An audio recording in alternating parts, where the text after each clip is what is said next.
Welcome back. I want to give you an update on a fatal crash that happened earlier this afternoon south of the Dallas area here. Oregon Highway 223 is still blocked and there is a detour set up around that, but Oregon State Patrol says expect delays for the next few hours. Meanwhile, the ODOTs are busy on the east side checking out 205 near Prescott. Let's cue up the drive times. And you can see they are all in red this afternoon. Busy day on the freeways. Busy for me, but not busy enough to not get some pie, guys. Save some for me. We'll talk about that in just a second. We will. It looks like two guys in the UK, they're known as the slow-mo guys. They have another hit on their hands.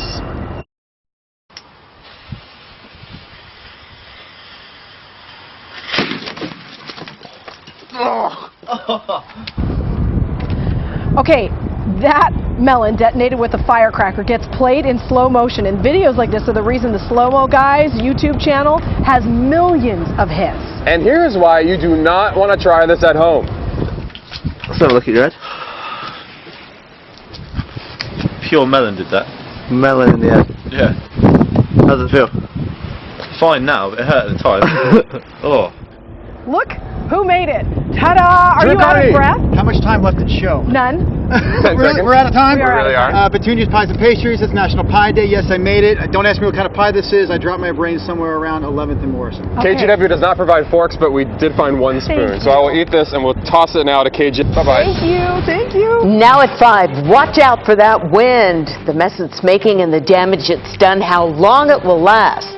Matt's got the answer. An important safety alert for women. Did you hear about the groper? He's attacked more than a dozen women, and police say it's something you need to be aware of. The new project that should soon make riding bikes in Portland a lot safer. And want to lose weight? Turn down the thermostat. How being cold can help melt off the pounds.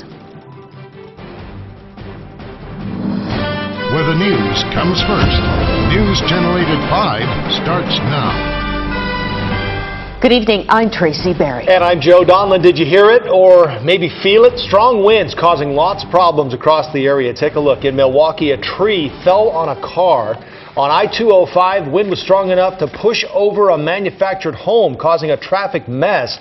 And in the gorge, Mark Hanrahan couldn't even stand up straight. We'll check in to see if that's changed. We have First Alert Storm Team coverage. Matt Savino's tracking those wind gusts. Erica Hartquist looks at some of the wind damage, but let's go ahead and start with Mark Hanrahan. He's live at the Vista House at Crown Point. Certainly a notorious place for the wind. Looks kind of hard to stay on your feet at times, Mark. Yeah, not just me, my photographer as well. I'll tell you what, Tracy, it has been unrelenting up here today. When a strong gust of wind hits you, it literally knocks your balance off. The trick to it after being up here for several hours is kind of lean into it and lower your center of gravity. This is my first time being up here. I had to bring my board. It's not the safest thing to do, but D. Hart wasn't about to miss the opportunity. He hopped on his longboard and let the powerful wind push him uphill and at a pretty good clip. Well, I mean, it's really good winds to get it. I mean, I don't have to do much pushing, and it's really nice roading, so just get it while I can. As you might imagine, coming back down was a different story. We watched as visitor after visitor struggled to stay upright in the blustery conditions. These people were hanging on for dear life on their way into the Vista House. It's pretty windy when it's knocking over a 350-pound gentleman like myself.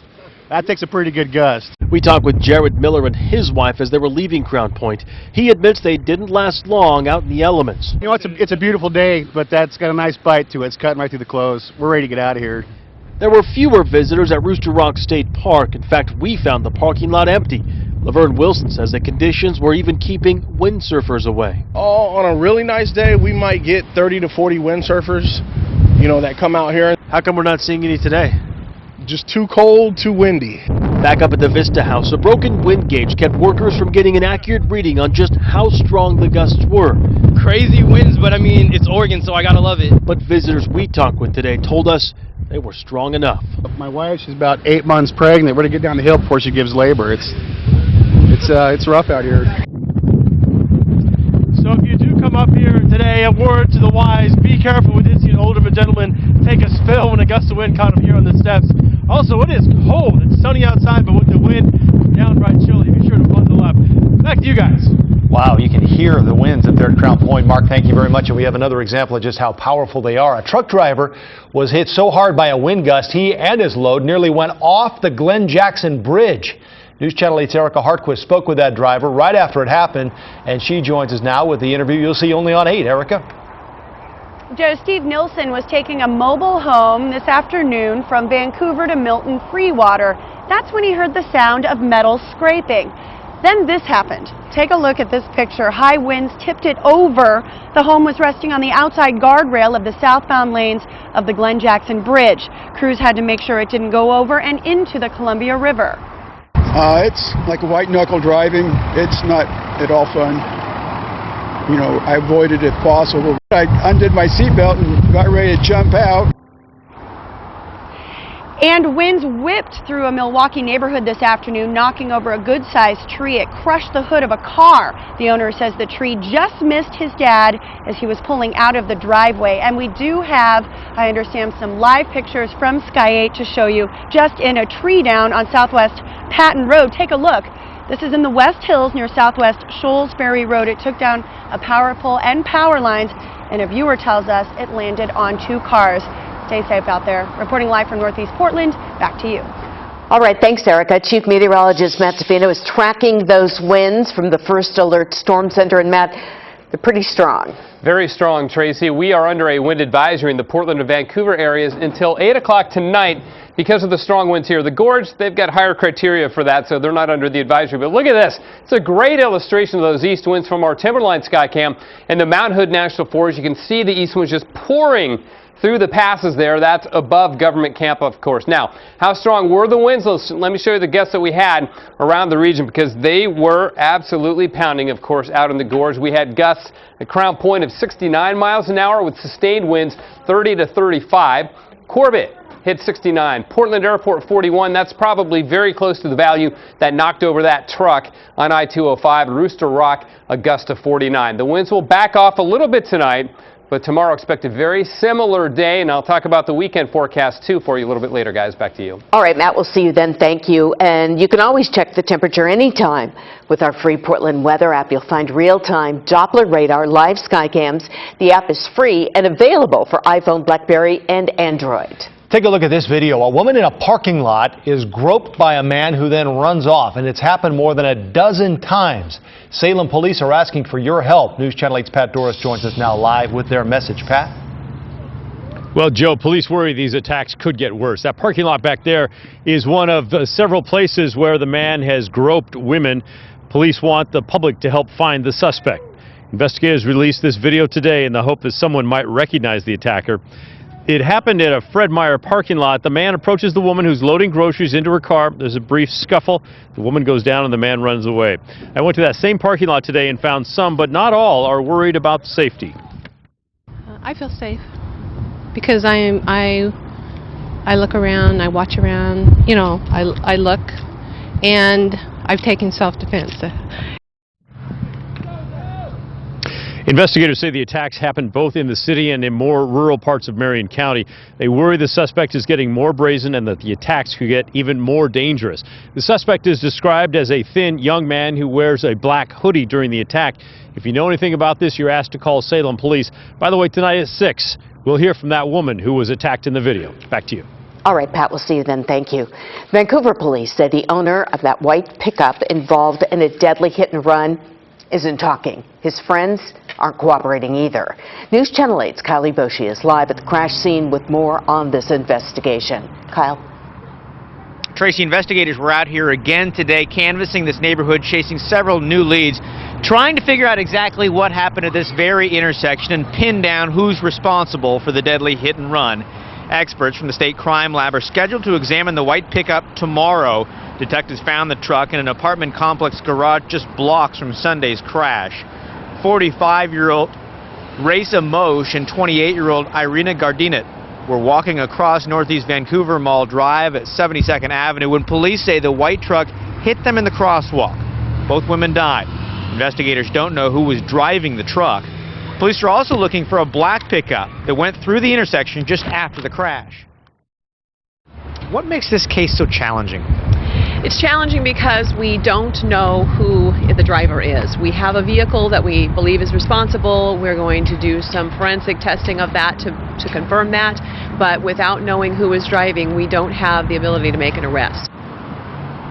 We should note we're not naming the registered owner of that white truck because he has not been charged in the crime.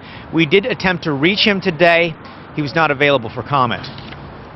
Back to you. Kyle, thank you. Well, this story is hard to hear. A woman from Woodland, Washington is facing some horrible charges, accused of abusing her boyfriend's son. 33-year-old Teresa Hernandez is under arrest. Police say she burned the 3-year-old with a curling iron and pushed him down a flight of stairs. Doctors alerted police after the boy's father noticed him staggering and bumping into walls yesterday, and that's when he also saw the burn on his hand. Neighbors are furious. I was worried what's going on in there. Like, wanted to help the little kid. I can't believe a mom could be that bad to her child. The boy was taken to Randall Children's Hospital in Portland, where doctors found scars all over his body and old skull fractures. Police say they don't think the boy's father knew anything about the injuries.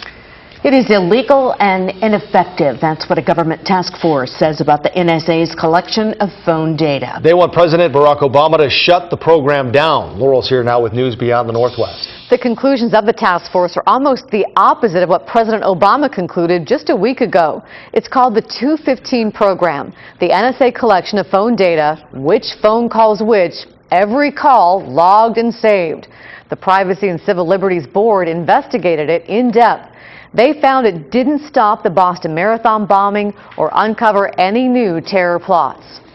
The results of the program have been limited, falling far short of the highly desirable outcome promised for it. One of a number of tools that we are able to employ to help protect the United States against terrorist attack. Last Friday, President Obama said he won't stop the program. Meanwhile, Edward Snowden, who revealed the phone logging, had a web chat today from Russia. And the company that did Snowden's background check is now accused of fraud for allegedly faking hundreds of thousands of background checks.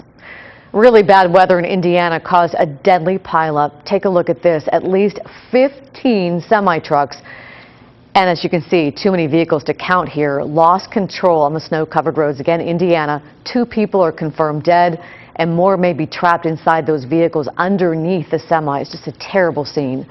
Tonight, they're bringing in heavy equipment to help with the search. The cold air is moving, and tonight parts of the deep south are getting ready for winter storms. More than 10 million people in Texas and Louisiana could get hit with an ice storm right during the Friday morning commute. Road crews are already spraying ramps, bridges, and overpasses with an anti-icing solution. In Philadelphia, snow removal is slowed by bitter cold. With temperatures in the teens, there's just not much melting going on. And plows are just now getting to side streets, still clogged by Tuesday's record snowfall. It made for a rough go for parents who had to get their kids to school. Well, I was surprised that the schools were open today because of the roads. I can't imagine kids that have to walk in this weather. And it might not get any easier. Several smaller storm systems are in the forecast. They could drop another inch or 2 of snow over the next couple of days. I'm sure you've heard about this already today. Justin Bieber arrested for drag racing, and police say he was drunk. The first case this afternoon is Justin Bieber. Bieber appeared in court hours after the arrest. He's facing charges of DUI, resisting arrest, and driving with expired driver's license. He was stopped at about 4 this morning for allegedly racing this yellow Lamborghini through the streets of Miami, and police say he was uncooperative. First, he was a little belligerent, questioning, using some choice words, questioning why he was being stopped. Also arrested singer Khalil Sharif, who was allegedly racing Bieber in a red Ferrari. Both are out on bond tonight. Bieber waved to the cameras as he left jail. It is Bieber's second run-in with the law this month. Earlier, detectives searched his home looking for evidence in L.A. of felony vandalism after a neighbor accused him of throwing eggs at his house. The new danger hiding in your soda. Why experts are taking a closer look at one chemical and how you know for sure if it's in your drink. It could be the next trend in weight loss. Turn down the thermostat, how it could help you drop a few pounds. And a sneak peek at what Team USA will be wearing during opening ceremonies. Part of those outfits come from right here in Oregon.